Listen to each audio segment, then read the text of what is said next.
Андан бери 10 жыл өтүп кеткен экен. Эми иликтесек болот. Мурда деле иликтенген. Иликтенип ошол өз баасын берилген. Анда биз 2010-жылы парламентте депутат элек. Бирок кандай баа берилди, туура иликтендиби, туура иликтенген жокпу, аны мен билбейм. Бирок кайра иликтетип көрсөк болот.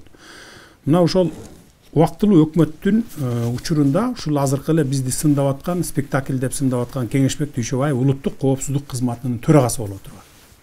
Ушулардын бардыгын билип турган, маалыматтар жетип турган, мына бүгүн эртең чыгып кеткен атат, когалаң, ушундай улуттар аралык жаңжал чыккан атат деп маалыматтар саат сайын жетип турган, күн сайын эмес. Бирок ошону алдын алышкан эмес. Алдын алышкан эмес да, мына ушул жагынан аларды күнөөлөсө болот. Бизге мынакей, биздин да башыбыздан баягы өткөндөн тажрыйба алышыбыз керек да, баягы тарыхтан тажрыйба алышыбыз керек да, сабак алышыбыз керек.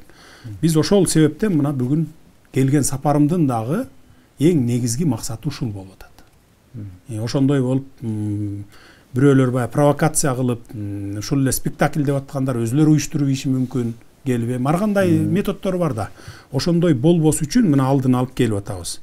Анан бизди сындап атпайбы, COVID-19 күчөп атса келип элди топтоп алып ушундай кылып атат деп. COVID-19-дан дагы коркунучтуу, мына эң негизгиси ушул биздики. COVID-19-дан да коркунучтуу да, ошон үчүн алдын алышыбыз керек. Кандай гана болбосун. Ошон үчүн алдын алуу максатында келип отурабыз.